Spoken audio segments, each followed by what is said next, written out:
En 1969, l'homme s'apprête à marcher sur la Lune. De tout temps, la Lune a inspiré d'innombrables légendes. Ce corps céleste a fait l'objet de tous les mythes. Ce n'est qu'au XXe siècle, grâce au progrès de la technologie, que l'homme pourra réaliser un de ses vieux rêves, marcher sur la Lune.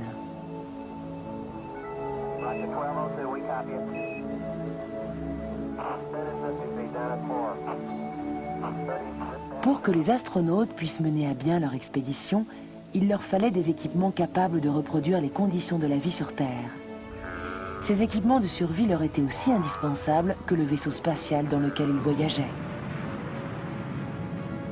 Des sommes énormes ont été engagées pour financer ce projet et près de 400 000 personnes ont participé à la préparation de ce moment historique. Les équipements de survie étaient bien adaptés. L'expédition s'est déroulée comme prévu.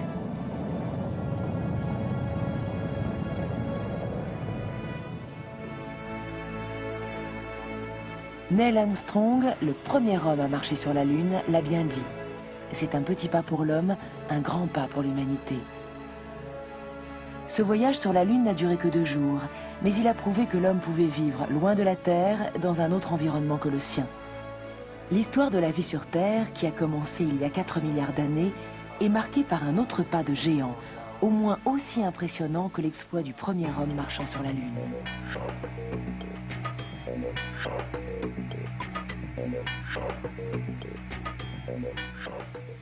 Il y a 360 millions d'années, une créature s'est aventurée pour la première fois dans un monde qui lui était inconnu, la terre ferme.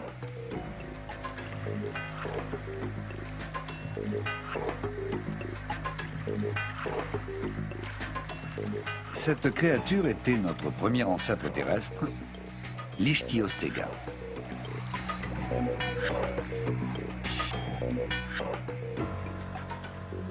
Pour un organisme né dans la mer, la terre ferme représentait un habitat inhospitalier, où il était quasiment impossible de survivre. Pourtant, l'Ichthyostega a surmonté tous les obstacles et a relevé ce défi. Le petit pas de cette créature a été un pas de géant pour la vie sur Terre.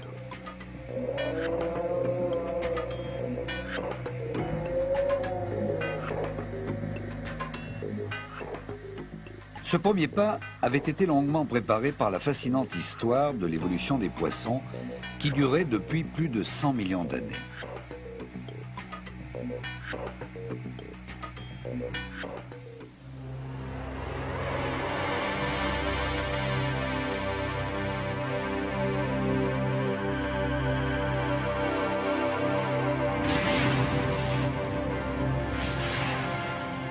Il y a 3 milliards 800 millions d'années, la vie est apparue au cœur de l'océan et elle a continué à évoluer dans l'eau. Il y a 2 milliards d'années, apparaissaient les premières cellules vivantes qui utilisaient l'oxygène comme source d'énergie. 1 milliard d'années auparavant, certaines cellules se sont unies entre elles pour former des organismes primitifs. Progressivement, des êtres de forme et de taille variées ont surgi. De ces prototypes descendent tous les êtres qui vivent aujourd'hui sur la Terre. La vie prospérait dans la mer qui regorgeait de toutes sortes de substances dissoutes. Les continents existaient déjà, mais il n'y avait aucune forme de vie.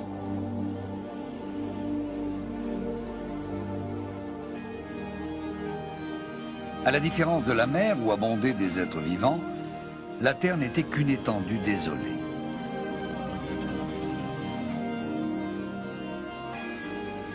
Il y a 500 millions d'années, la Terre a subi de violentes secousses. Les continents, qui étaient séparés, se sont rapprochés. À l'endroit où les continents entraient lentement en collision, la croûte terrestre se soulevait, formant d'énormes chaînes de montagnes aussi hautes que l'Himalaya. Les chaînes de montagnes faisaient barrière, stoppant les courants atmosphériques. Elles ont provoqué la formation de nuages, produisant un interminable déluge.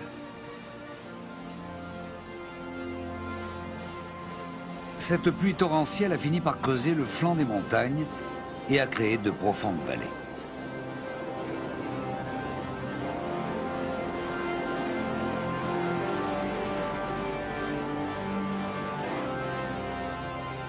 De nombreux cours d'eau ont convergé pour former un fleuve aux proportions gigantesques, large de plusieurs centaines de kilomètres. C'est ainsi qu'est apparu sur notre planète un monde de fleuves, d'eau douce, qui n'était ni la mer, ni la terre.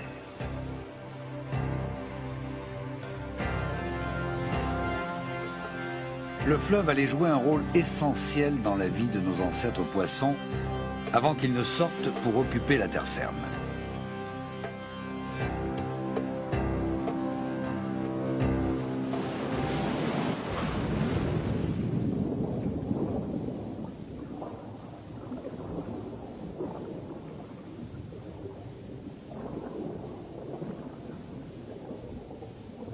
Le poisson le plus ancien est apparu dans la mer à peu près à cette période, il y a plus de 400 millions d'années.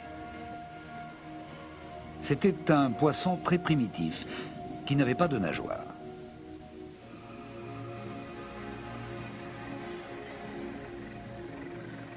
C'était un animal peu mobile qui vivait au fond de la mer. Il se nourrissait de microbes qu'il trouvait dans les fonds boueux.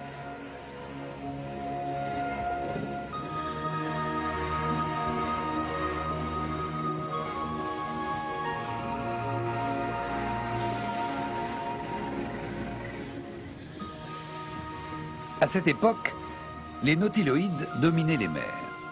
Excellents nageurs, ils étaient équipés d'une coquille.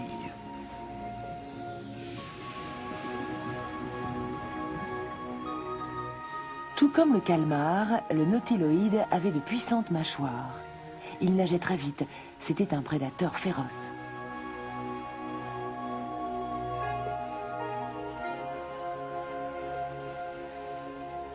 Le calmar est suffisamment vif pour capturer des poissons qu'il broie ensuite entre ses puissantes mâchoires.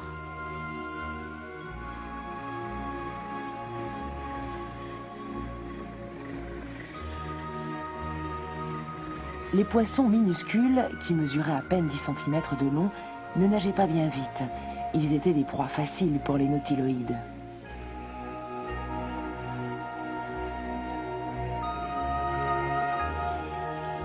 Le calmar, qui vit encore de nos jours, est un lointain parent du nautiloïde.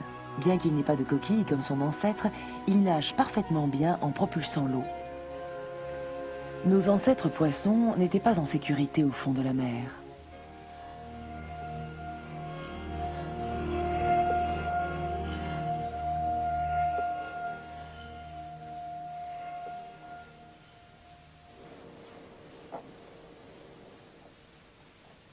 Le docteur Peter Douglas Ward, de l'Université de Washington, étudie les organismes anciens. Il pense que les poissons se sont risqués dans le nouveau monde fait d'eau douce pour échapper aux nautiloïdes. Il est certain que le poisson qui évoluait dans l'eau originelle faisait partie d'un monde où existaient déjà beaucoup de prédateurs, beaucoup de concurrents. Dans ce type de situation, la solution classique consiste à changer de lieu et à poursuivre son évolution. Nous avons trouvé des preuves montrant que très vite, ils se sont dirigés vers l'eau douce ou l'eau saumâtre. À cette époque, très peu de créatures vivaient dans ces deux milieux. C'était une excellente façon d'échapper à leurs prédateurs.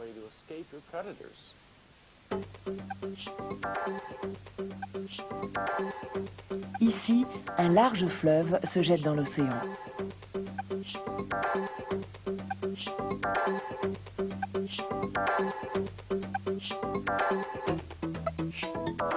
Le fleuve, où ils allaient pouvoir échapper aux attaques des nautiloïdes, devait sans aucun doute attirer les poissons. Mais il ne leur était pas facile d'entrer dans ce fleuve. À la différence de l'eau de mer qui contient une quantité constante de sel, l'eau douce n'en contient pratiquement pas. Pour les organismes qui vivent dans l'eau de mer, la différence de salinité provoque une mort rapide. La différence de salinité détruit les cellules, ces unités essentielles de la vie. Cette paramécie s'est adaptée à la concentration en sel de l'eau de mer.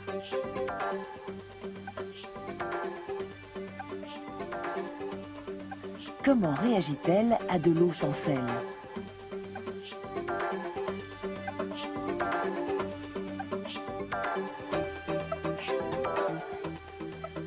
La membrane se brise, l'unique cellule de la paramécie est détruite.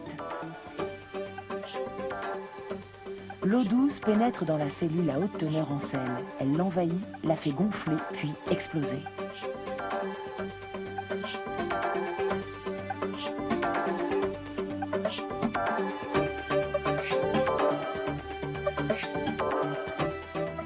La différence de teneur en sel n'est pas un obstacle facile à surmonter pour les créatures marines.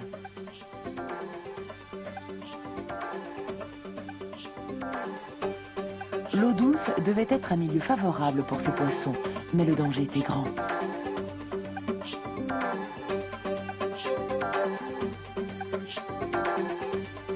S'aventurer dans le lit d'un fleuve pouvait entraîner la mort.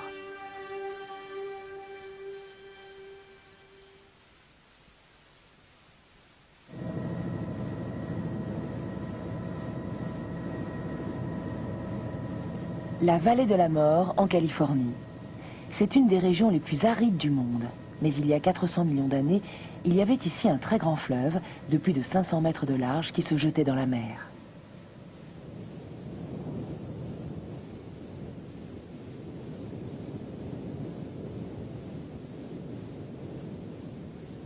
« 60 millions d'années s'étaient écoulées entre ce moment où le poisson rentre dans le fleuve et l'apparition du premier poisson.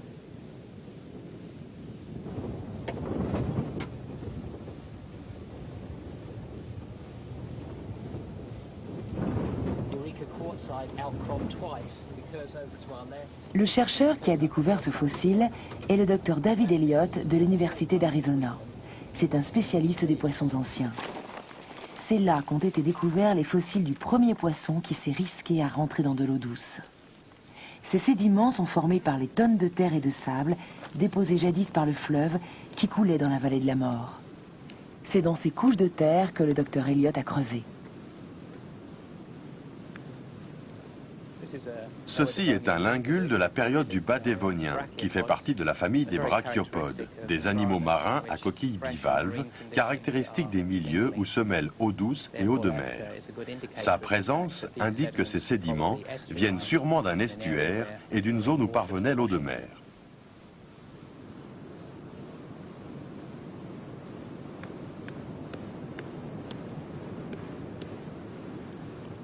Le docteur Elliott a déterré un poisson fossile à l'endroit où ont été découverts les lingules.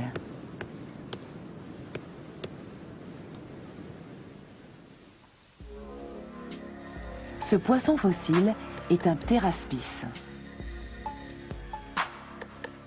Quels sont les atouts qui permettent au ptéraspis de supporter les différences de teneur en sel ?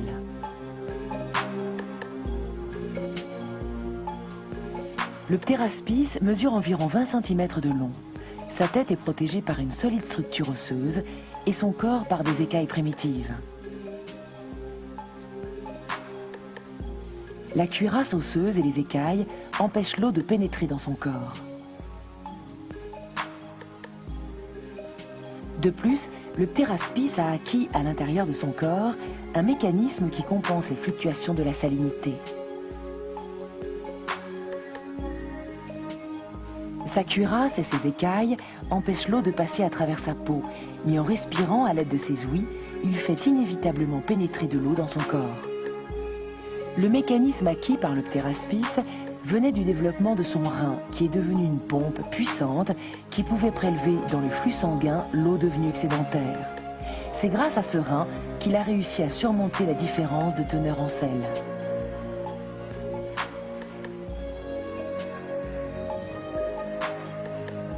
« 60 millions d'années après l'apparition du premier poisson, les ancêtres du ptéraspis se sont adaptés au cours des générations passées dans l'estuaire jusqu'à ce qu'ils puissent enfin rentrer dans l'eau douce.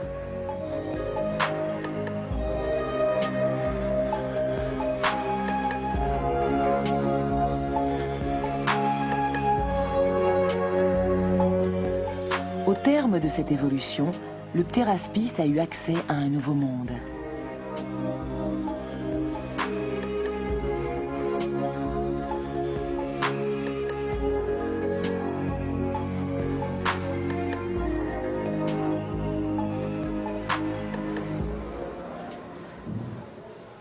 Le docteur Elliott poursuit son étude sur cet animal qui s'est formidablement bien adapté à l'eau douce.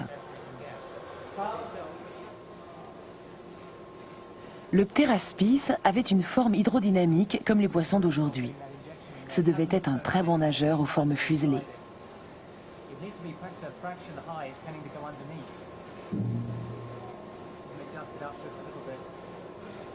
Le docteur Elliott pense que ce fuselage est une adaptation au courant rapide du fleuve. De nombreux animaux ne peuvent supporter les fluctuations extrêmes de teneur en sel et les autres changements consécutifs au passage en eau douce. Seuls quelques-uns sont capables de s'adapter. Beaucoup de poissons ne parviennent pas à survivre dans ces conditions. Les afflux en eau douce peuvent tuer les poissons de mer qui vivent dans les baies. Cet estuaire était un milieu favorable pour les ptéraspis.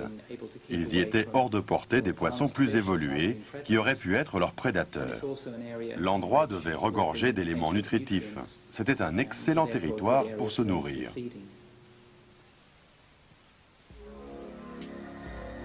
De la mer au fleuve, une nouvelle étape de la vie. À cette époque, la végétation a commencé à apparaître au bord de l'eau.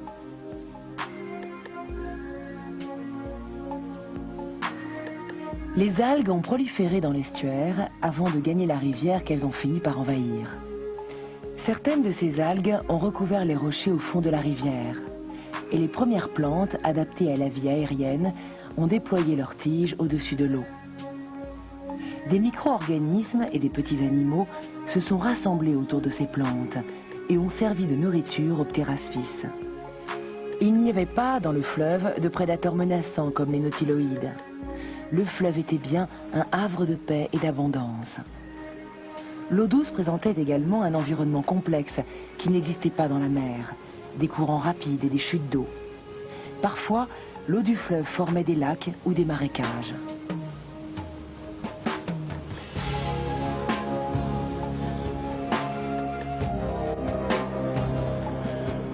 Les premiers poissons ont continué à évoluer dans cet habitat en adoptant diverses solutions.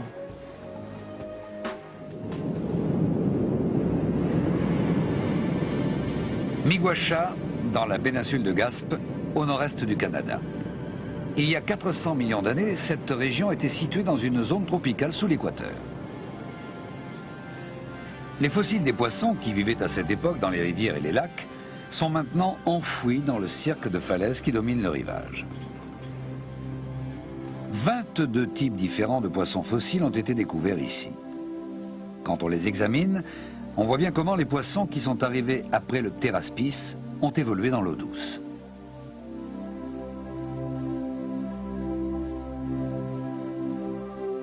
Ce poisson ressemble au ptéraspis.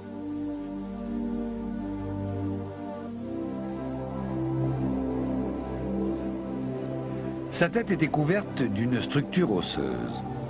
Mais il avait aussi deux petites nageoires pectorales pour brasser l'eau et son corps plat était adapté au courant de la rivière. On pense qu'il se tenait au fond du fleuve où il se nourrissait de végétaux et de micro-organismes.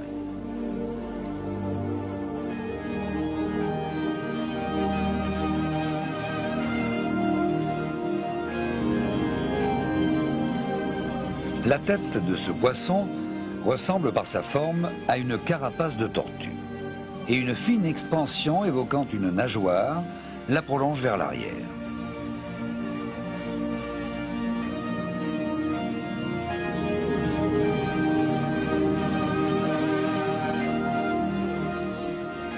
Quelle était la fonction de cette fausse nageoire? Les scientifiques pensent que ce poisson s'en servait pour s'ancrer au fond du fleuve de façon à résister au courant.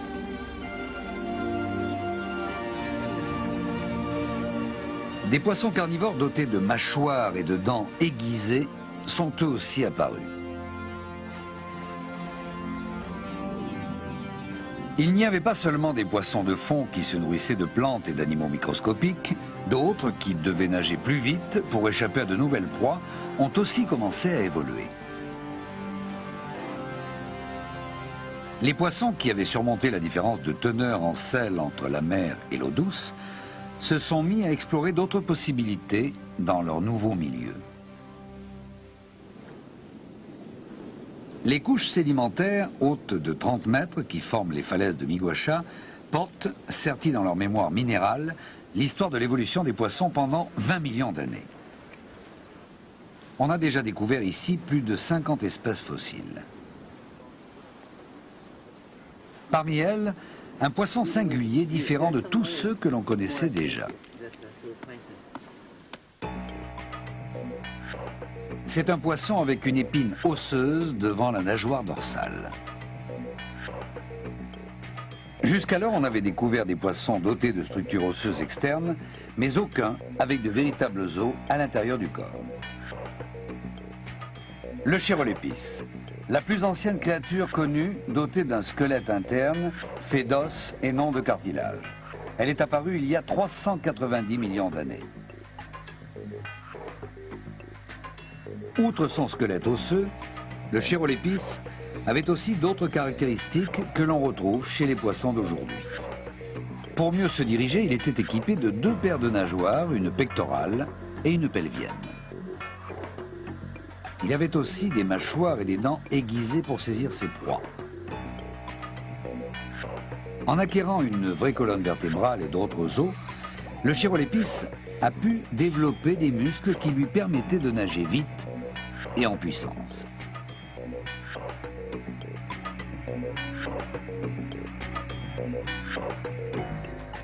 Il y avait aussi des poissons qui parvenaient à être de bons nageurs sans squelette osseux. Pourquoi cette charpente osseuse s'était-elle soudain développée? Cette question a longtemps intrigué le monde scientifique.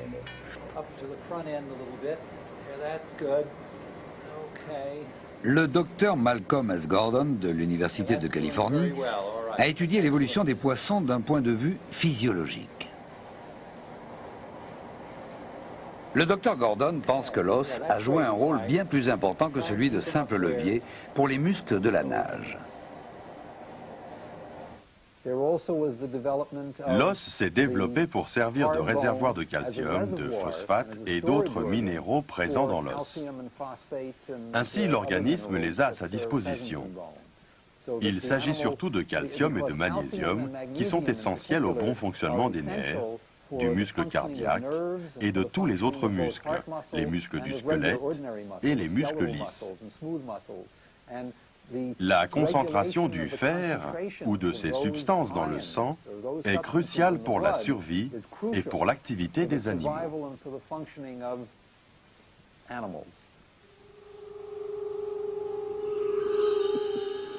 En dehors de la différence de salinité, l'eau douce posait un autre problème.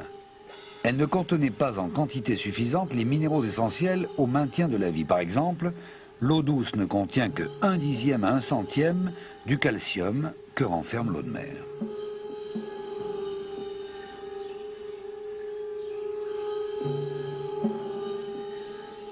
Voici des cellules musculaires qui font fonctionner le cœur. Comme chacune des cellules musculaires fonctionne à l'unisson avec les autres, le cœur peut pomper le sang à travers tout le corps. C'est le calcium qui régule ce fonctionnement.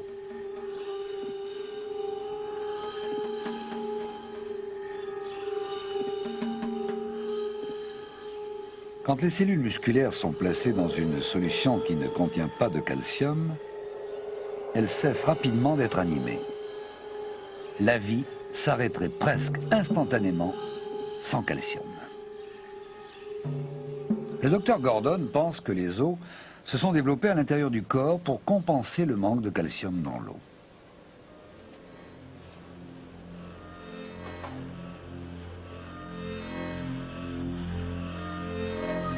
Le taux de calcium dans le fleuve fluctue sans cesse.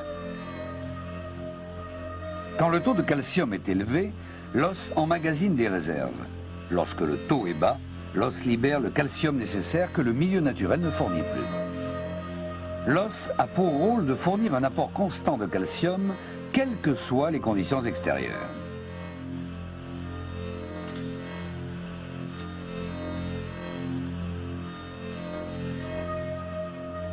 L'os, apparemment inerte, est en permanence réorganisé. En haut de l'écran se trouve la partie dure de l'os. Au-dessous, les éléments en mouvement sont des cellules qui détruisent l'os. L'os est dissous par ces cellules et le flux sanguin emporte le calcium dans toutes les parties du corps.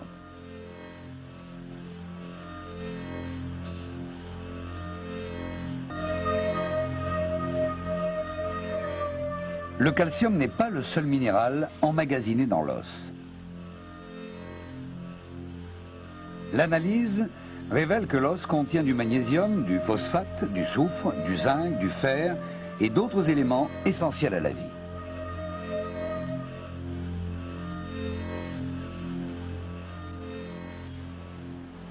Il se trouve que tous ces éléments existent dans l'eau de mer. La mer a donné naissance à la vie et lui a permis de se développer grâce aux précieuses substances qu'elle contient.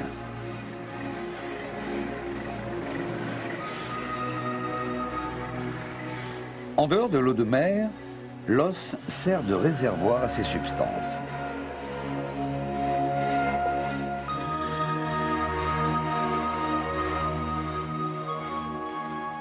En se dotant d'un tel os, à l'intérieur même de son corps, le Chéroléphis a fabriqué un substitut à l'océan. La vie a inventé un procédé physique qui a permis au Chéroléphis de ne pas dépendre de la mer. Les poissons sans squelette osseux ont eu d'énormes problèmes pour survivre dans le fleuve pauvre en calcium. Certains sont quand même restés dans l'eau douce et d'autres sont retournés dans l'océan où ils étaient apparus. Mais de nombreuses espèces se sont éteintes.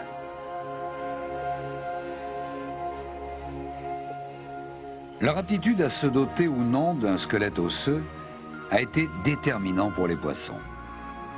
Et le Chéroléphis a continué à régner dans l'eau douce. Depuis, les descendants du Chéroléphis ont élargi leur territoire. Beaucoup sont retournés dans les océans.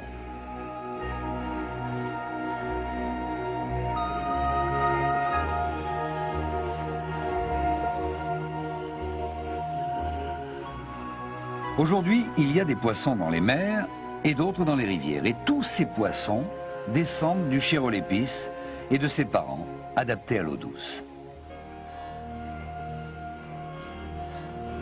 Et la colonne vertébrale que possèdent les créatures terrestres, dont les êtres humains, nous a été léguée par le Chéroléphis.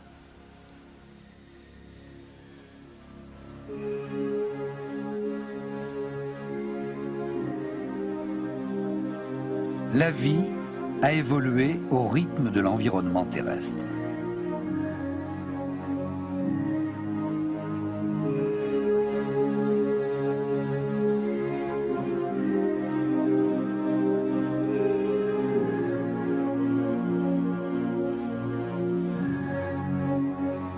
C'est parce qu'il y avait désormais sur notre planète des rivières d'eau douce que la vie a inventé les mécanismes nécessaires à l'existence sur la Terre. Le fleuve a tout simplement servi de terrain d'essai. Pour vivre sur la terre ferme, il faut respirer de l'air. Il faut également posséder une structure osseuse assez solide pour soutenir le corps. L'environnement en eau douce a permis de faire exister des systèmes pour répondre à ce besoin vital. Les 4 nageoires du Chéroléphis ont été transmises aux poissons d'aujourd'hui. Et les poissons ont profité de ces nageoires pour rivaliser de vitesse. À l'époque où le Chéroléphis est apparu, un autre poisson a évolué, mais dans une toute autre direction.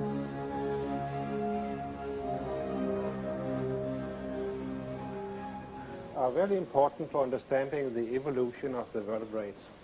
It's in here. Le docteur Hans Behring du Muséum suédois d'histoire naturelle s'est intéressé à cette créature qui était un poisson, mais qui n'a pas évolué de la même façon que les autres. Voici le fossile d'un poisson appelé Eusthenopteron. Comme le Chérolepis, l'Eusthenopteron avait une colonne vertébrale. Mais la structure de ses nageoires ne ressemblait pas du tout à celle du Chérolepis et des autres poissons. Sur chaque nageoire se trouvaient 7 lobes ou os en forme de doigts. Le docteur Bjering pense que l'Eusthenopteron est l'ancêtre le plus direct des animaux terrestres.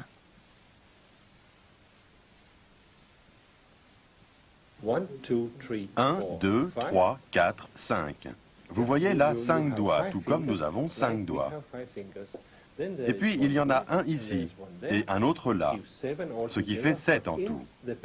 L'embryon humain, avant la naissance, compte lui aussi un doigt de plus en avant du pouce et un autre après le petit doigt. Là, ils sont encore sous la peau. Normalement, ils ne poussent pas. Si nous descendons d'une créature quelconque, c'est de celle-ci. Cela prouve que l'Eusthenopteron est lié à l'homme et à la plupart des vertébrés à 4 pattes.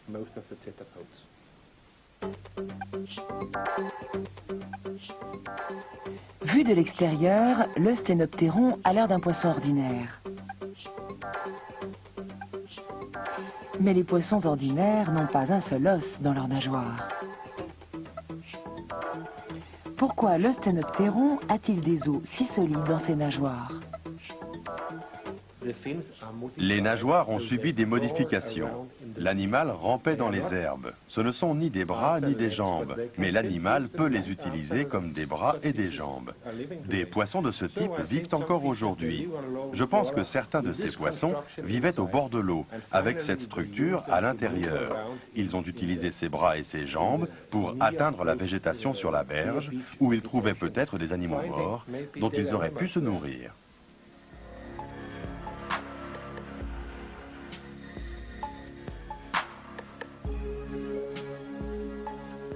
L'Eusthenopteron a d'abord vécu dans la végétation des lacs et des fleuves.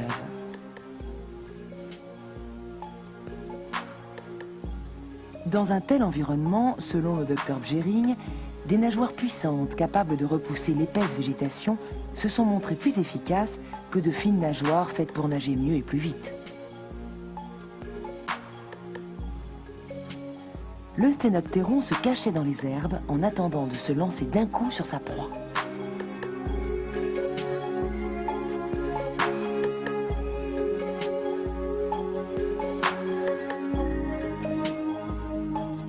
C'est parce que l'Eusthenopteron avait pour habitat le fond des rivières que s'est développée dans ses nageoires cette structure osseuse qui représente une étape essentielle pour l'évolution des animaux terrestres.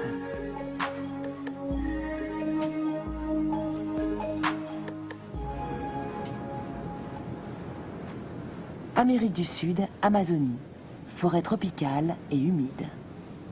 C'est un paysage très semblable à celui dans lequel vivait l'Eusthenopteron. Des marécages sans fin le long des berges du fleuve Amazone. Des poissons étranges vivent dans la mangrove.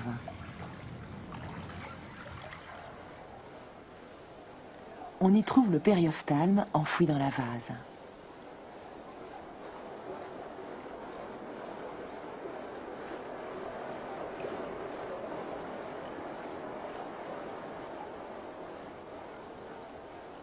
Il respire de l'air.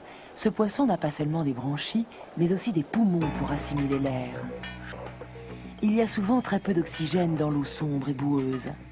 L'acquisition de poumons a permis au périophthalme d'assimiler l'oxygène que contient l'air quand il n'en trouvait pas assez dans l'eau.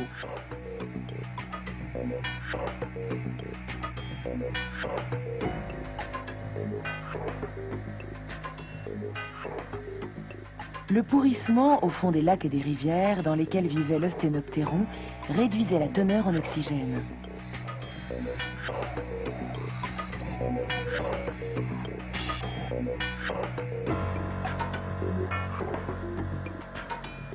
Les recherches du docteur Bjering et de ses collègues montrent que l'Eusthenopteron avait lui aussi des poumons pour assimiler l'oxygène de l'air. Cette forme de respiration existait donc déjà dans les rivières et les lacs envahis par la végétation.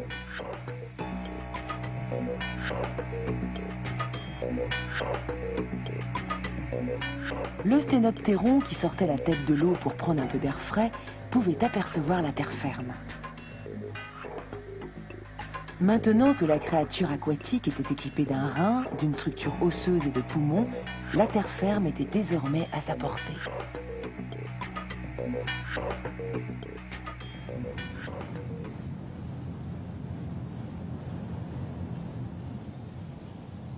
La forêt d'Elgin, en Écosse. C'est ici que le premier animal à pattes, ou tétrapode, est apparu 10 millions d'années après le sténoptéron.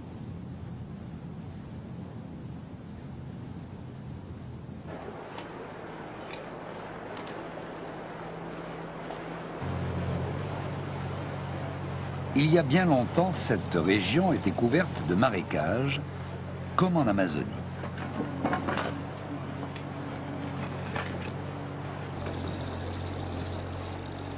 Les recherches continuent à Elgin, sous la direction du docteur Per Erik Hallberg du Muséum d'histoire naturelle britannique.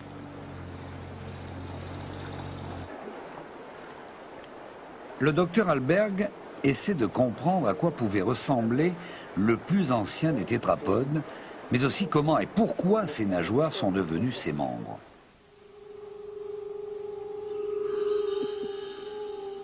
On a découvert seulement 10 morceaux fossiles du corps de l'animal. Chacun de ces fossiles est analysé pour déterminer sa provenance exacte. Voici un fossile qui fait partie des vestiges de l'os d'une patte. Avec les morceaux retrouvés, on reconstitue une image de l'ensemble en se référant aux animaux que l'on connaît déjà.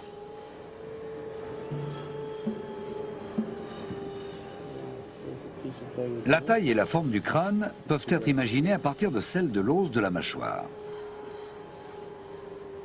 Une fois que l'on a déterminé la taille de la tête, on peut calculer la taille de l'animal. À partir des articulations de l'épaule et de l'os de la patte arrière, on obtient une estimation du volume du corps de l'animal.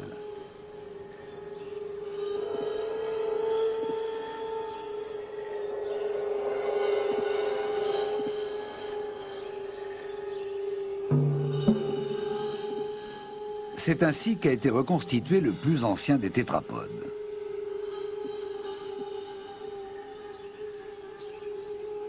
Son corps, long de 1,50 m, ressemble un peu à celui de la salamandre géante du Japon. Est-ce qu'il a vraiment marché sur la terre ferme avec ses pattes? J'ai la conviction que les membres se sont développés parce que l'animal évoluait en eau peu profonde. Dans un milieu de ce type, des membres peuvent être bien plus efficaces que des nageoires, même s'il ne s'agit pas encore de se déplacer sur la terre ferme. Ces premiers tétrapodes, dotés de membres plutôt que de paires de nageoires, ont encore des branchies, des nageoires caudales et d'autres traits qui prouvent qu'ils étaient des animaux très aquatiques. Je ne crois pas que les membres soient apparus pour leur permettre d'évoluer sur la terre ferme. Ils ont dû y faire de courtes excursions, mais leurs membres leur servaient plutôt à se déplacer en eau peu profonde.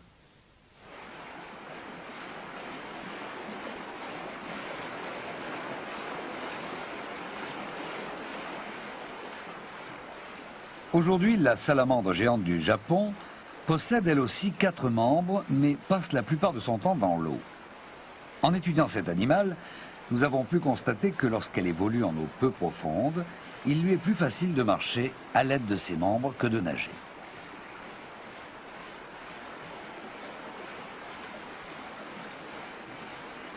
La salamandre géante s'attaque aux poissons qu'elle attrape en un éclair.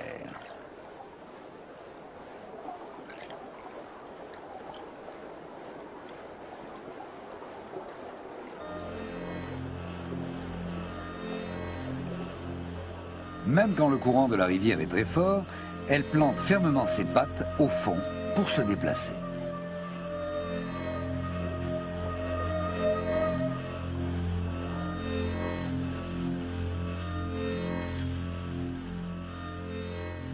Les premiers tétrapodes se servaient de leurs 4 pattes pour se déplacer dans l'eau et non pas sur terre. Avec des pattes comme celle-ci, le poids du corps ne peut être supporté que grâce à la poussée de l'eau.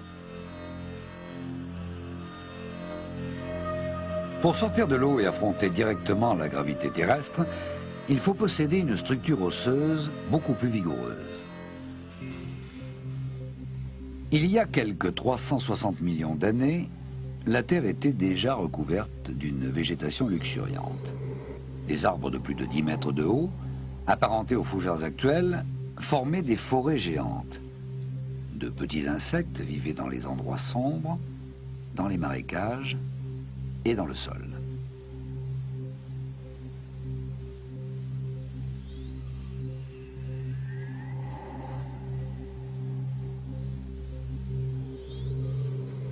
Mais les premiers tétrapodes étaient encore incapables de se déplacer sur la terre ferme. Pourtant, il ne leur manquait pas grand-chose.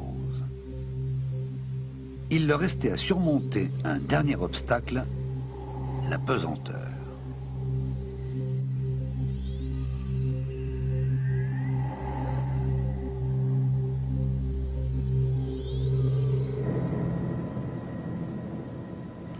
Comment nos lointains ancêtres ont-ils réussi à résoudre le problème que leur posait la pesanteur?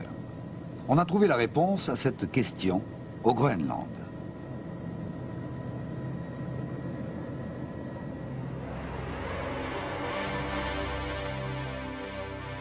Voici l'Ichthyostega, une créature qui est apparue 10 millions d'années après les premiers tétrapodes.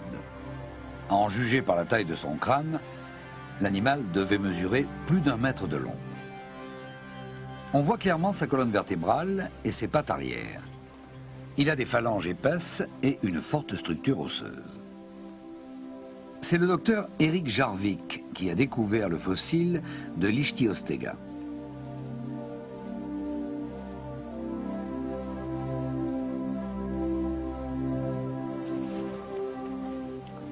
En étudiant les fossiles des différentes parties du corps de l'animal, il est arrivé à la conclusion que l'Ichthyostega a été la première créature à marcher sur la terre ferme.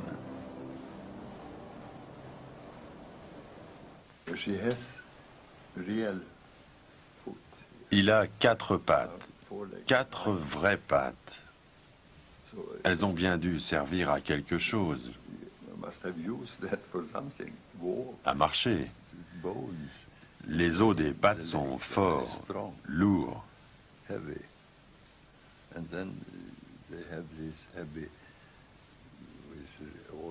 Et il y a ce corps pesant avec ses côtes épaisses. Je ne pense pas que cet animal pouvait courir bien vite.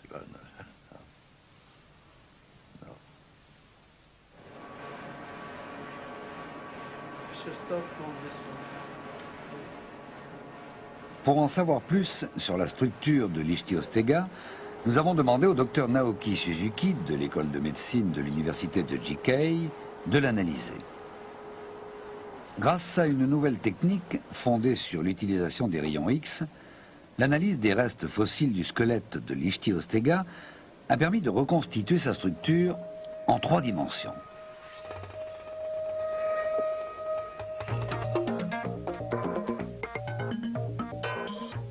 L'étude montre que les pattes arrière de l'Ichthyostega étaient assez fortes pour porter un poids de 350 kg. Les membres et leurs articulations étaient conçus de manière à permettre à l'animal d'avancer et de reculer aisément. De plus, l'Ichthyostega est le premier animal à s'être doté d'une structure osseuse autour de la colonne vertébrale. En fait, c'est cette cage thoracique qui a vraiment ouvert la voie à l'existence des animaux terrestres. Alors que l'eau porte, la pesanteur qui s'exerce dans l'air oblige à protéger les organes vitaux, le cœur et les poumons. Les côtes peuvent supporter et protéger ces organes à tout moment, même lorsque l'animal est allongé. Avec ce nouveau système de protection que constituent les côtes, l'Ichthyostega dispose enfin d'un corps capable de supporter la pesanteur et de se mouvoir librement sur la terre ferme.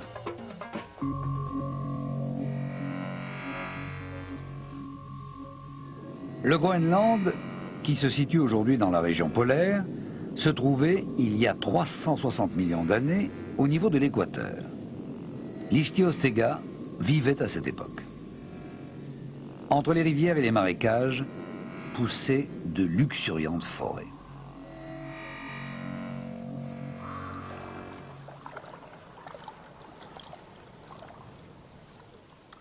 Il y a 360 millions d'années, le moment tant attendu était venu pour l'Ichthyostega.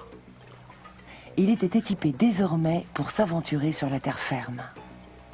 Depuis que les premiers poissons s'étaient risqués dans l'eau douce, environ 100 millions d'années s'étaient écoulées.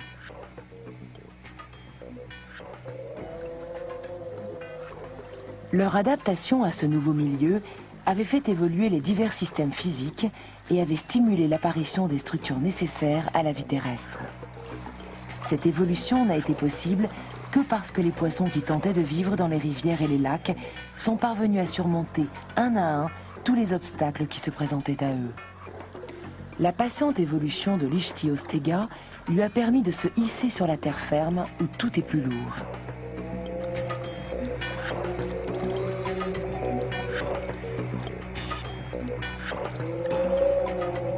À l'intérieur de son corps, dans ses os, l'Ichthyostega transportait un milieu semblable au milieu marin.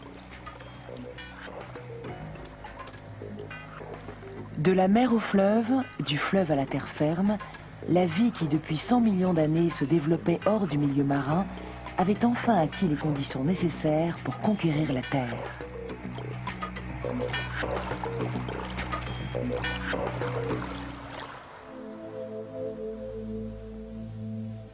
Le premier pas de l'Ichthyostega sur la terre ferme marque le début de l'évolution des vertébrés terrestres.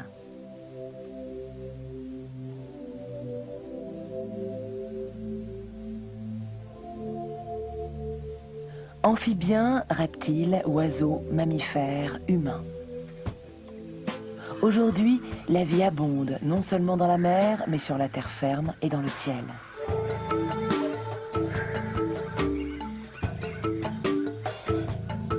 En se dotant d'une colonne vertébrale et en stockant à l'intérieur de leur corps les précieux apports venus de la mer, les animaux ont pu s'adapter à des milieux très divers sur la Terre.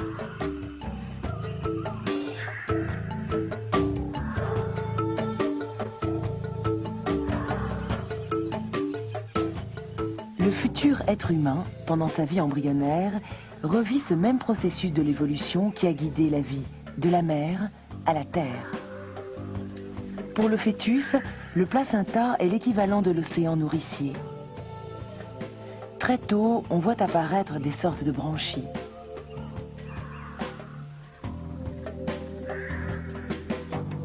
Les mains et les pieds vont se développer à partir de ces espèces de nageoires.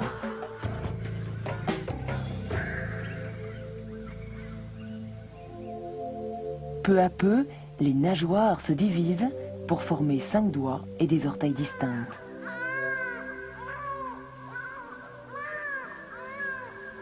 Le cri du nouveau-né à la naissance est le premier signe de la respiration aérienne. Ce cri marque le moment où la vie surgit de l'océan utérin, émerge sur Terre.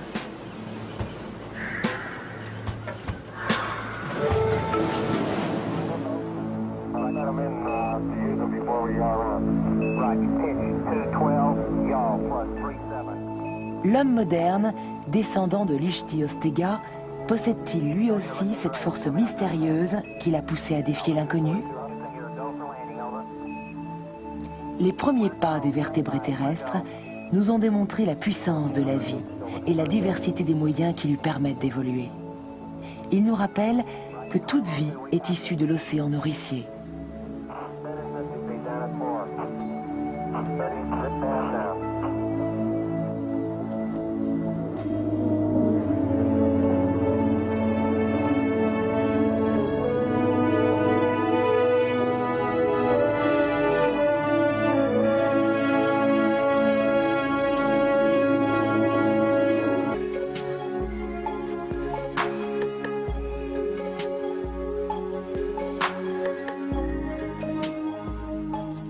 C'est parce que l'Eusthenoptéron avait pour habitat le fond des rivières que s'est développée dans ses nageoires cette structure osseuse qui représente une étape essentielle pour l'évolution des animaux terrestres.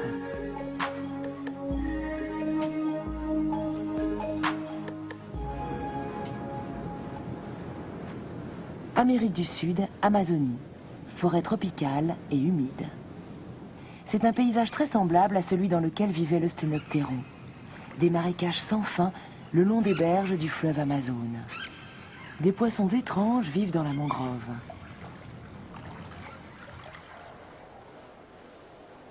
On y trouve le périophtalme enfoui dans la vase.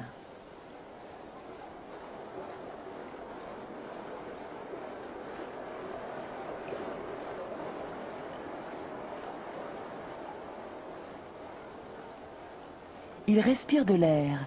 Ce poisson n'a pas seulement des branchies, mais aussi des poumons pour assimiler l'air. Il y a souvent très peu d'oxygène dans l'eau sombre et boueuse. L'acquisition de poumons a permis au périophtalme d'assimiler l'oxygène que contient l'air quand il n'en trouvait pas assez dans l'eau.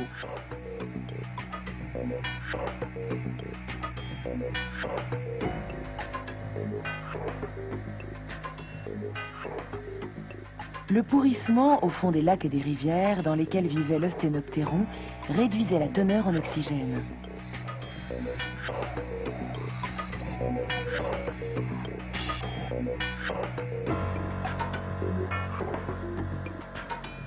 Les recherches du docteur Bjering et de ses collègues montrent que l'Osténoptéron avait lui aussi des poumons pour assimiler l'oxygène de l'air. Cette forme de respiration existait donc déjà dans les rivières et les lacs envahis par la végétation.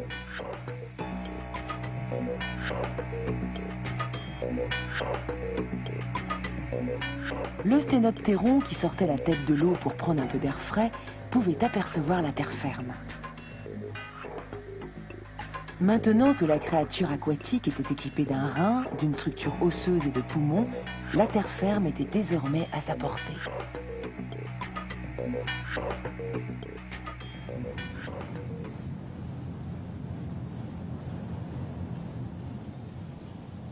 La forêt d'Elgin, en Écosse. C'est ici que le premier animal à pattes, ou tétrapode, est apparu 10 millions d'années après l'Osténoptéron.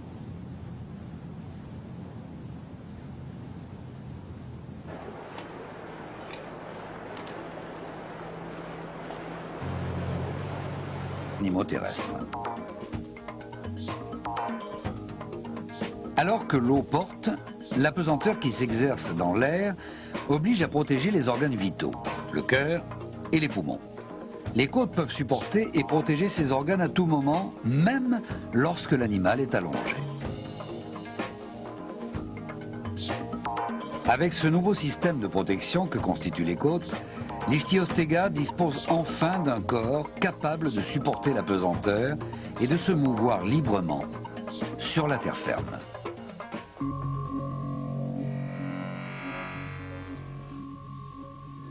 Le Groenland, qui se situe aujourd'hui dans la région polaire, se trouvait, il y a 360 millions d'années, au niveau de l'équateur.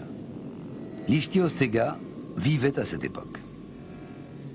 Entre les rivières et les marécages, poussaient de luxuriantes forêts.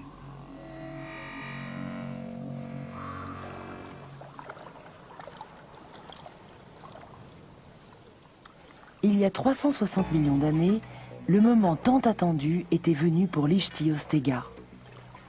Il était équipé désormais pour s'aventurer sur la terre ferme. Depuis que les premiers poissons s'étaient risqués dans l'eau douce, environ 100 millions d'années s'étaient écoulées.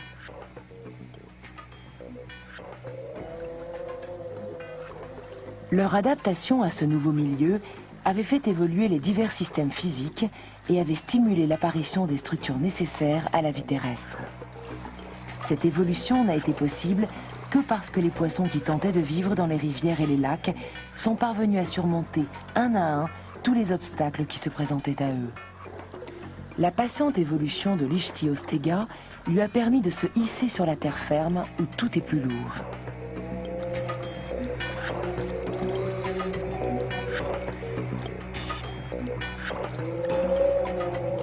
À l'intérieur de son corps, dans ses os, l'Ichthyostega transportait un milieu semblable au milieu marin.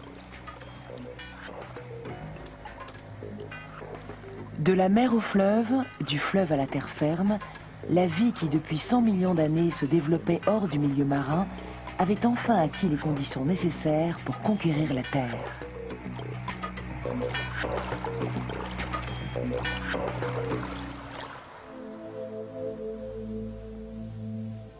Le premier pas de l'Ichthyostega sur la terre ferme marque le début de l'évolution des vertébrés terrestres.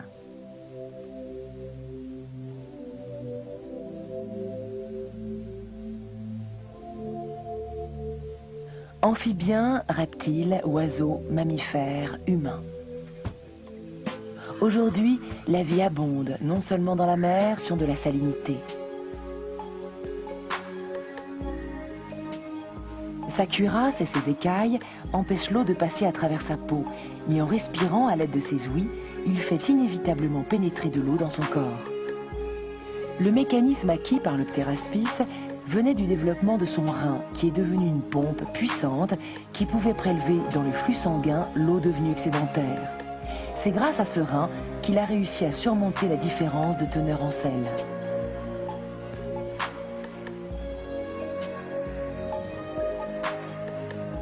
« 60 millions d'années après l'apparition du premier poisson, les ancêtres du ptéraspis se sont adaptés au cours des générations passées dans l'estuaire jusqu'à ce qu'ils puissent enfin rentrer dans l'eau douce.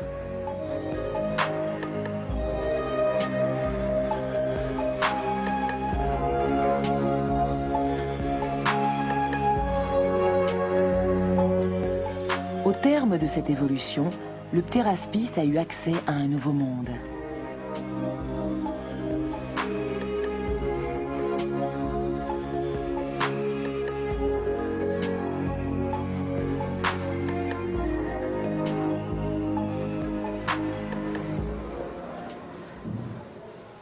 Le docteur Elliott poursuit son étude sur cet animal qui s'est formidablement bien adapté à l'eau douce.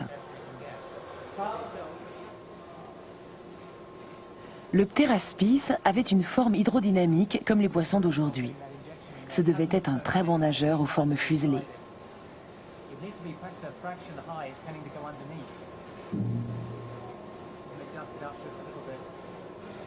Le docteur Elliott pense que ce fuselage est une adaptation au courant rapide du fleuve.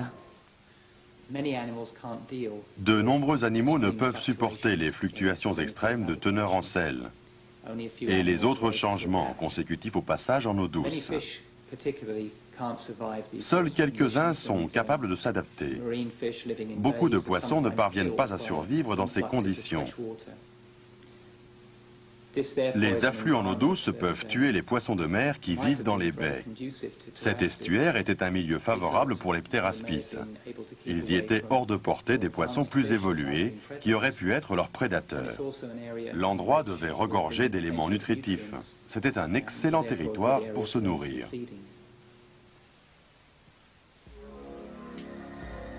De la mer au fleuve, une nouvelle étape de la vie. À cette époque, la végétation a commencé à apparaître au bord de l'eau.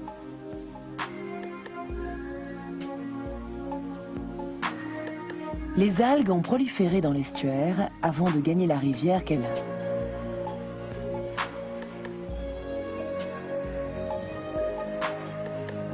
« 60 millions d'années après l'apparition du premier poisson, les ancêtres du ptéraspis se sont adaptés au cours des générations passées dans l'estuaire jusqu'à ce qu'ils puissent enfin rentrer dans l'eau douce.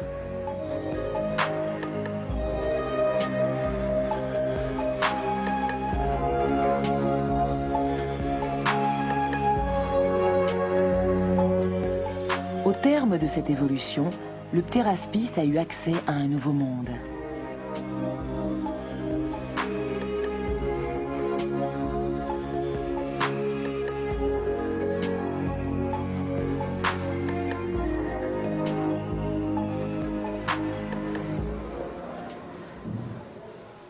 Le docteur Elliott poursuit son étude sur cet animal qui s'est formidablement bien adapté à l'eau douce. Le ptéraspis avait une forme hydrodynamique comme les poissons d'aujourd'hui. Ce devait être un très bon nageur aux formes fuselées.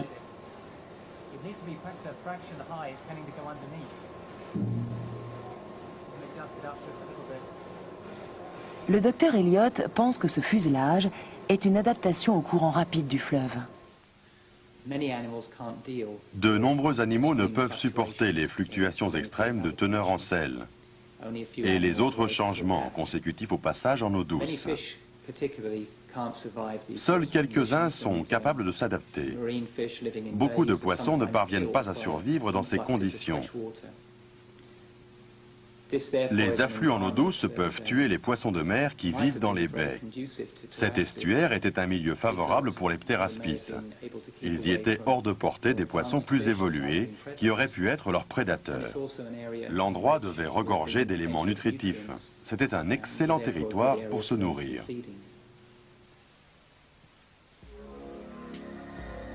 De la mer au fleuve, une nouvelle étape de la vie. À cette époque, la végétation a commencé à apparaître au bord de l'eau.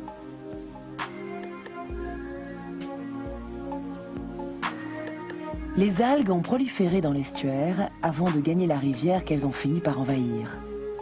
Certaines de ces algues ont recouvert les rochers au fond de la rivière et les premières plantes adaptées à la vie aérienne ont déployé leurs tiges au-dessus de l'eau. Des micro-organismes et des petits animaux se sont rassemblés autour de ces plantes et ont servi de nourriture aux pteraspis. Il n'y avait pas dans le fleuve de prédateurs menaçants comme les nautiloïdes. Le fleuve était bien un havre de paix et d'abondance. Et une pelvienne. Il y avait aussi des mâchoires et des dents aiguisées pour saisir ses proies. En acquérant une vraie colonne vertébrale et d'autres os, le Chirolepis a pu développer des muscles qui lui permettaient de nager vite et en puissance.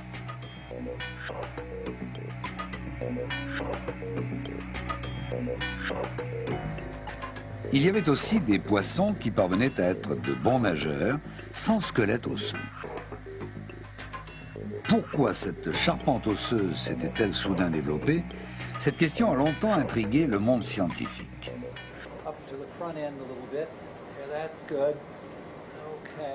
Le docteur Malcolm S. Gordon de l'Université de Californie a étudié l'évolution des poissons d'un point de vue physiologique.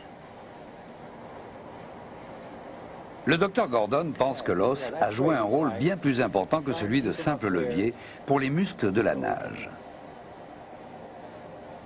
L'os s'est développé pour servir de réservoir de calcium, de phosphate et d'autres minéraux présents dans l'os. Ainsi, l'organisme les a à sa disposition. Il s'agit surtout de calcium et de magnésium qui sont essentiels au bon fonctionnement des nerfs, du muscle cardiaque et de tous les autres muscles, les muscles du squelette et les muscles lisses.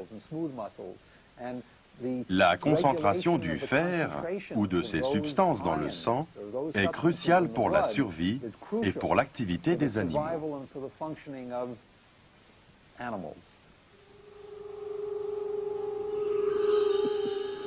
En dehors de la différence de salinité, l'eau douce posait un autre problème. Elle ne contenait pas en quantité suffisante les minéraux essentiels au maintien de la vie. Par exemple, l'eau douce ne contient que 1/10 à 1/100 du calcium que renferme l'eau de mer.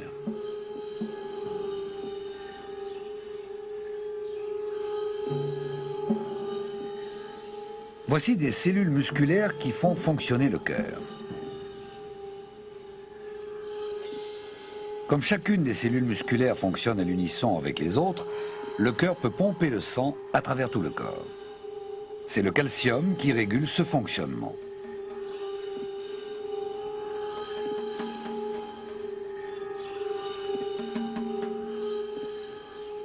Quand les cellules musculaires sont placées dans une solution qui ne contient pas de calcium, elles cessent rapidement d'être animées. La vie s'arrêterait presque instantanément sans calcium. Le docteur Gordon pense que les os se sont développés à l'intérieur du corps pour compenser le manque de calcium dans l'eau. Sans squelette osseux ont eu d'énormes problèmes pour survivre dans le fleuve pauvre en calcium. Certains sont quand même restés dans l'eau douce et d'autres sont retournés dans l'océan où ils étaient apparus. Mais de nombreuses espèces se sont éteintes.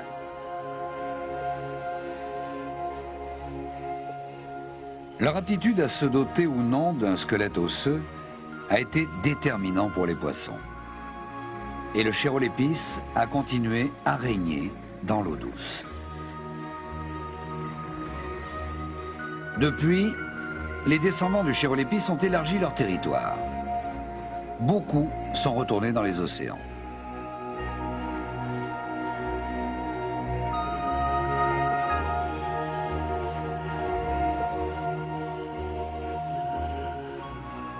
Aujourd'hui, il y a des poissons dans les mers et d'autres dans les rivières. Et tous ces poissons descendent du Chéroléphis et de ses parents, adaptés à l'eau douce.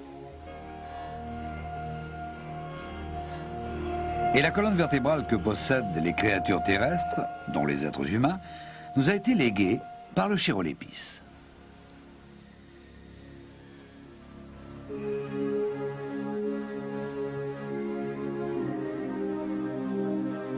La vie a évolué au rythme de l'environnement terrestre.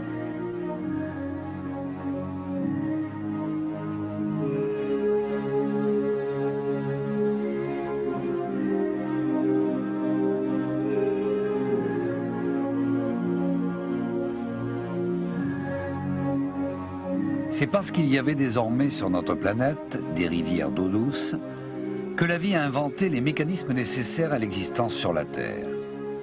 Le fleuve a tout simplement servi de terrain d'essai. Pour vivre sur la terre ferme, il faut respirer de l'air. Il faut également posséder une structure osseuse assez solide pour soutenir le corps. L'environnement en eau douce a permis de faire exister des systèmes pour répondre à ce besoin vital. Les 4 nageoires du Chéroléphis ont été transmises aux poissons d'aujourd'hui. Et les poissons ont profité de ces nageoires pour rivaliser de vitesse. À l'époque où le Chéroléphis est apparu, un autre poisson a évolué, mais dans une toute autre direction.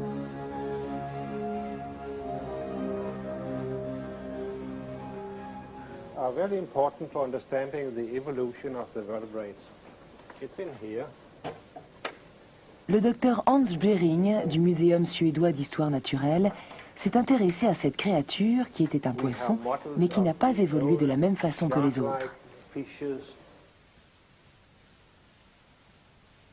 Voici le fossile d'un poisson. Après le Theraspis, ont évolué dans l'eau douce.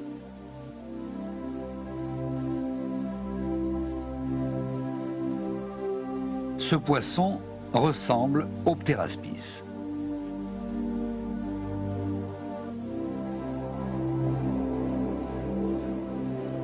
Sa tête était couverte d'une structure osseuse.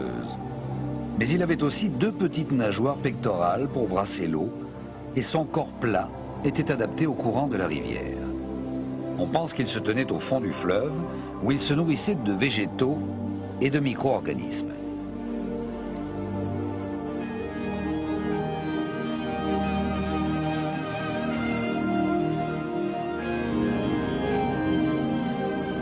La tête de ce poisson ressemble par sa forme à une carapace de tortue, et une fine expansion évoquant une nageoire la prolonge vers l'arrière.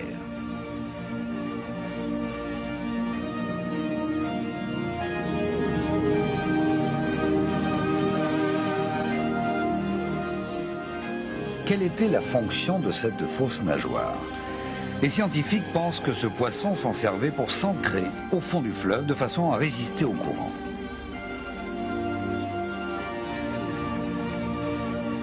Des poissons carnivores dotés de mâchoires et de dents aiguisées sont eux aussi apparus. Il n'y avait pas seulement des poissons de fond qui se nourrissaient de plantes et d'animaux microscopiques, d'autres qui devaient nager plus vite pour échapper à de nouvelles proies ont aussi commencé à évoluer. Les poissons qui avaient surmonté la différence de teneur en sel entre la mer et l'eau douce se sont mis à explorer d'autres possibilités dans leur nouveau milieu. Les couches sédimentaires hautes de 30 mètres qui forment les falaises de Miguacha portent, serties dans leur mémoire minérale, l'histoire de l'évolution des poissons pendant 20 millions d'années. On a déjà découvert ici plus de 50 espèces fossiles. Parmi elles, un poisson singulier différent de tous ceux que l'on connaissait déjà. C'est un poisson avec une épine osseuse devant la nageoire dorsale. Jusqu'alors, on avait découvert des poissons dotés de structures osseuses externes, mais aucun avec de véritables os à l'intérieur du corps. Le Chirolepis, la plus ancienne créature connue dotée d'un squelette interne, fait d'os et non de cartilage. Elle est apparue il y a 390 millions d'années. Outre son squelette osseux, le Chirolepis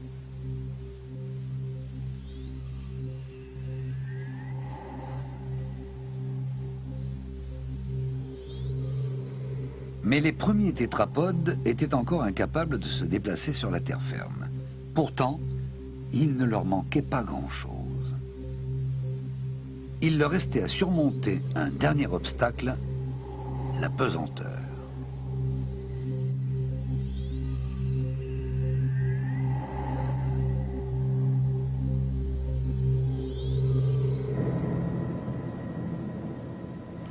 Comment nos lointains ancêtres ont-ils réussi à résoudre le problème que leur posait la pesanteur? On a trouvé la réponse à cette question au Groenland.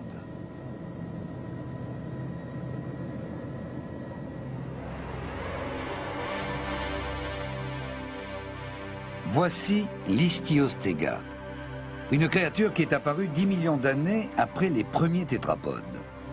À en juger par la taille de son crâne, l'animal devait mesurer plus d'1 mètre de long. On voit clairement sa colonne vertébrale et ses pattes arrière. Il a des phalanges épaisses et une forte structure osseuse. C'est le docteur Erik Jarvik qui a découvert le fossile de l'Ichthyostega.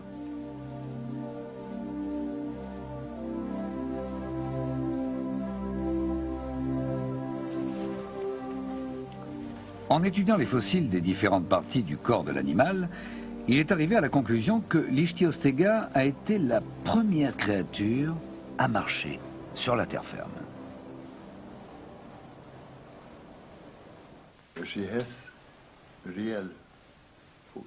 Il a 4 pattes, 4 vraies pattes. Elles ont bien dû servir à quelque chose, à marcher. Les os des pattes sont forts, lourds.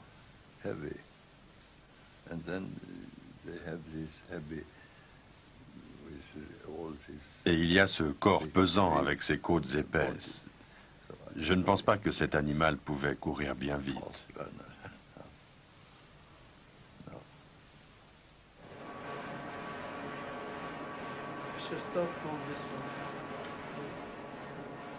Pour en savoir plus sur la structure de l'Ichthyostega, nous avons demandé au docteur Naoki Suzuki de l'école de médecine de l'université de Jikei de l'analyser.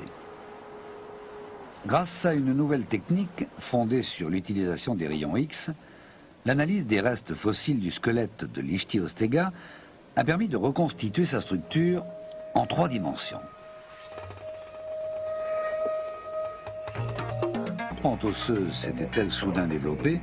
Cette question a longtemps intrigué le monde scientifique.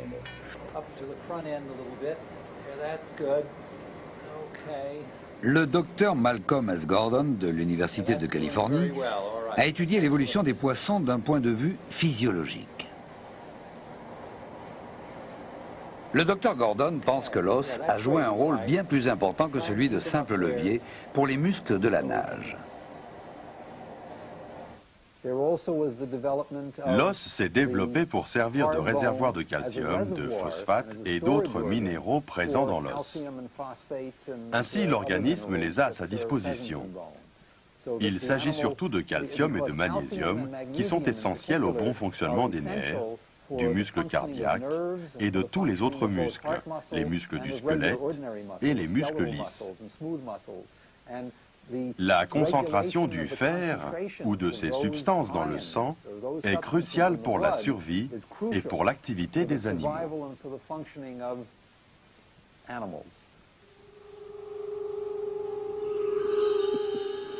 En dehors de la différence de salinité, l'eau douce posait un autre problème. Elle ne contenait pas en quantité suffisante les minéraux essentiels au maintien de la vie. Par exemple, l'eau douce ne contient que 1/10 à 1/100 du calcium que renferme l'eau de mer.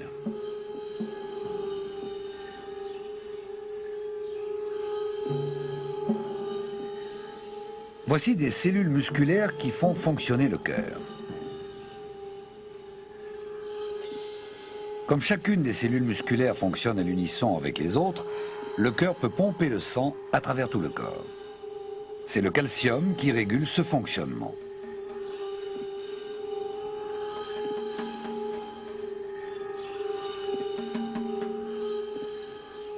Quand les cellules musculaires sont placées dans une solution qui ne contient pas de calcium, elles cessent rapidement d'être animées.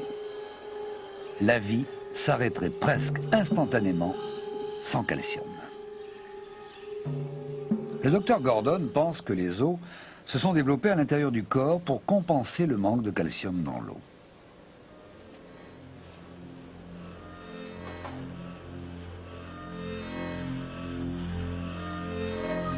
Le taux de calcium dans le fleuve fluctue sans cesse.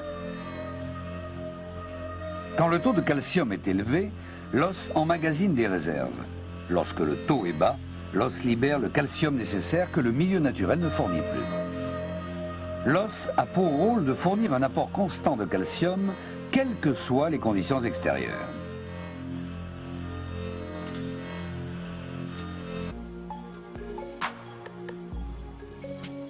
Le sténoptéron se cachait dans les herbes en attendant de se lancer d'un coup sur sa proie.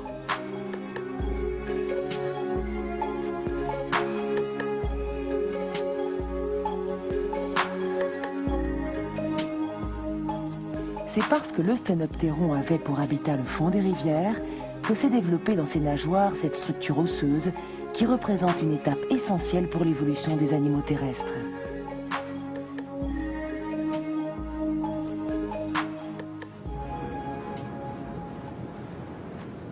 Amérique du Sud, Amazonie, forêt tropicale et humide.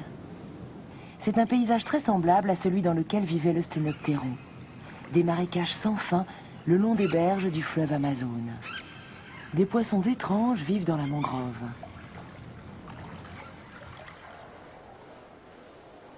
On y trouve le périophthalme enfoui dans la vase.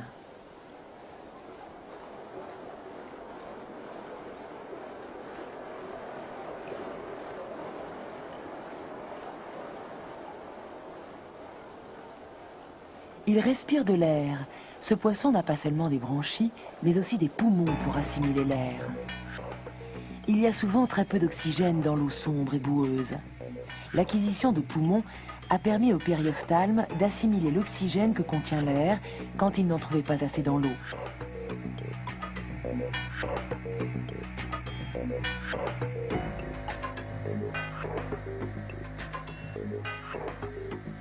Le pourrissement au fond des lacs et des rivières dans lesquels vivait le sténoptéron réduisait la teneur en oxygène.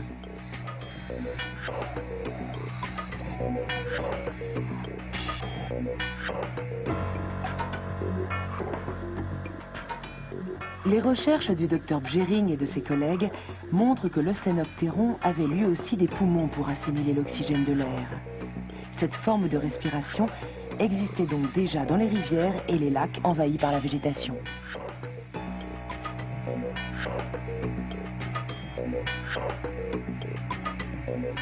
Le sténoptéron, qui sortait la tête de l'eau pour prendre un peu d'air frais, pouvait apercevoir la terre ferme. Maintenant que la créature aquatique était équipée d'un rein, d'une structure osseuse et de poumons, la terre ferme était désormais à sa portée.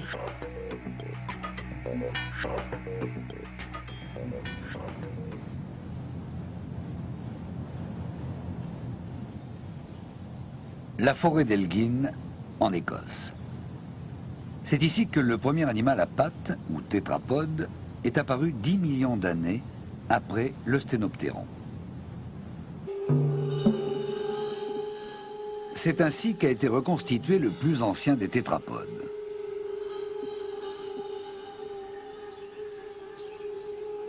Son corps, long de 1,50 m, ressemble un peu à celui de la salamandre géante du Japon. Est-ce qu'il a vraiment marché sur la terre ferme avec ses pattes? J'ai la conviction que les membres se sont développés parce que l'animal évoluait en eau peu profonde. Dans un milieu de ce type, des membres peuvent être bien plus efficaces que des nageoires, même s'il ne s'agit pas encore de se déplacer sur la terre ferme. Ces premiers tétrapodes, dotés de membres plutôt que de paires de nageoires, ont encore des branchies, des nageoires caudales et d'autres traits qui prouvent qu'ils étaient des animaux très aquatiques. Je ne crois pas que les membres soient apparus pour leur permettre d'évoluer sur la terre ferme. Ils ont dû y faire de courtes excursions, mais leurs membres leur servaient plutôt à se déplacer en eau peu profonde.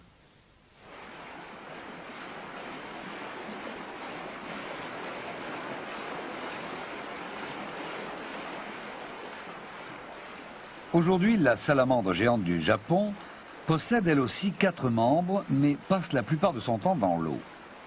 En étudiant cet animal, nous avons pu constater que lorsqu'elle évolue en eau peu profonde, il lui est plus facile de marcher à l'aide de ses membres que de nager.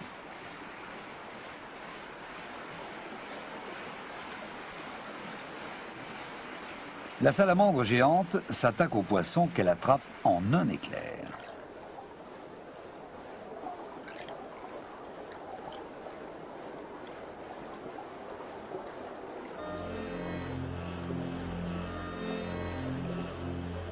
Même quand le courant de la rivière est très fort, elle plante fermement ses pattes au fond pour se déplacer.